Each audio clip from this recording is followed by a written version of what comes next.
We'll be calling you a radical. Sorry about that earlier, buddy. I was confused on that number. I mean, good God. So, congratulations to Bankston on his game today in New Mexico. He had a nice game, had a touchdown, and they won't kick to Abraham Williams, so they're kicking to the other side. They got Williams, they got Bankston, the two Weber State returns. So Bankston had 4 really great kick returns. One of them, he really got close to busting in the house. He popped one for 49 yards, Bankston. He caught a pass at the flat and busted it for 55 yards. So he had a hell of a game. So, but our old defensive coach, Idaho State, but Idaho State, they gave them all they wanted. So this is my point. After realizing the game last night, JMU, Weber State, the JMU looked like just unbelievable team, but the Sharps had a 14 on it, the number, and it lands at 14. Well, I think it's the same thing with the Weber State game. Lay off this Weber State game. The number's right on the money. I mean, the number's 32. That's where it's going to be, right in that thing, I think, especially after seeing the Louisville JMU. I mean, Weber's going to have a tough time with Arizona. Arizona, I don't think is as good as JMU, but maybe, they got that dual threat quarterback. But the problem is Weber State struggled on defensive line, and the linebackers are depleted. IU walked off the field. So I wanted to get this up before the game. I'm not touching it. As far as giving out a number, I'll make my call, stick with what I earlier predicted, 45-13. That's before I knew the number was 32. I mean, so I'm pretty good at setting lines, but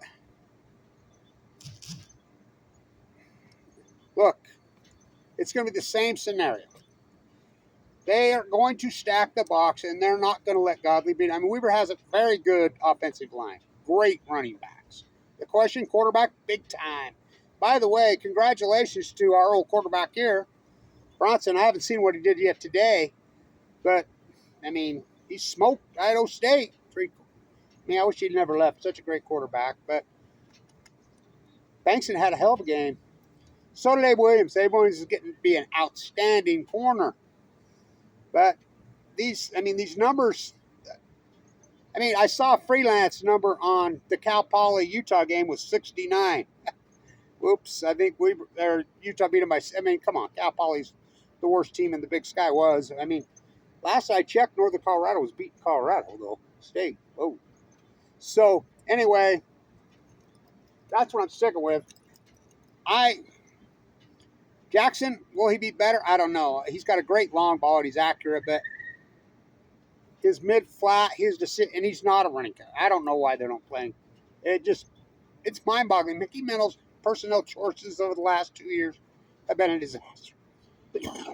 Absolute disaster. Their kicking game, Sloan Calder, he's gotten way better. He kicked long kicks, but their punting game's nothing like it was last year. Oscar Doyle's gone. He's at Boise State. And they had one blocked last week. I wouldn't be surprised to see another one blocked this week. Weber's DBs are outstanding.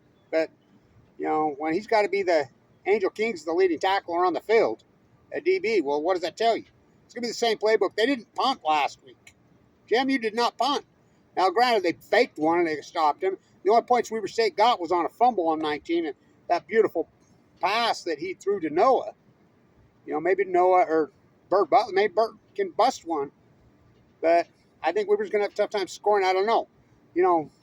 Jackson hasn't played 3 years. He played, and he did not have a good game. But I don't know what Gray Bill and Archie were watching. But, he did not have a good game. He's got a good, accurate, long ball. I've watched him in practice every day. But he's not a running quarterback. They designed plays for a running quarterback. I do not understand why Jennings is not the guy. Jennings, if Jennings was playing, this point spread wouldn't be 32. This point spread would probably be 18. For real. He's that dynamic, but this coach isn't dynamic. And I like all the other coaches. They have a lot of good assistants on this team. They have a lot of good players on this team, but play calling's been a disaster for 2 years. It isn't. I mean, player personnel charges. I mean, remember this is a team with the likes of Winston Reed on it. 7th in the country, couldn't win. You know, the dynamics of the team. That's so. Congratulations to Banksy. He had a hell of a game. So did Abe Williams. You know, a lot of our players around the country are playing so outstanding. But I'm not touching this. I'm the number's 32 and a half, and I think it's one of those that's going to go. That who gives a fuck late one. I think Weber's going to have a. It's going to be the same thing. I mean, they gave up what 7-8 yards a pop on the running game. I mean, I think they gave up 340 yards running against JMU. It's going to be the same thing here. They're going to run. Now I'm hoping I'm wrong, and I hope Weber can freaking have a bust out game. You know. By the way, Noah, if they used him right, well, of course they never used Rashid right. So I want to get this up before the game. You know, I was confused on that number. I've got a lot going on in my life right now. Hey, bro, is that some bread on your head? So, go Rashid tomorrow. Tommy Malot's with him. So is Jonah Williams, you know. So we got 3 of the greatest Big Sky players in history all playing for the Saints. But it's the same old, same old. Rashid without a quarterback. So let me get this up before kickoff. I'm staying with my earlier prediction, 45-13. And I had come up with that before I saw the number. But when I see the JMU Louisville number set at 14, and Louisville beats them by 14, you know, people argue that that JMU is the greatest team in history. You know, that's why they drilled Weber. Weber's got no linebackers. I mean, it's just that simple. You know, and these DBs, they got good DBs. They have good DBs. And the defensive line, they just can't stop the run. You know, and that's, without good linebackers, it's a tough gig. A lot of pressure on these DBs. So hopefully Godley can get loose, you know. But you know they're going to stack the box. And they're going to make Jackson beat them. We'll see what he's got, man. You know, and I'm rooting for him. I hope I'm wrong, but I think it's going to be very similar to the JMU game. So hopefully, we'll see. We'll see. Hell of a game by the 2 Weber State players. That was a hell of a game all the way around. And, you know, that Idaho State team's vastly improved. But you know, the old quarterback here, Ronson, of course, he's an old dude, man. But Southern Utah, they drilled me at 3 touchdowns. But that was last week. You know, this is this week. So I'm laying off of it.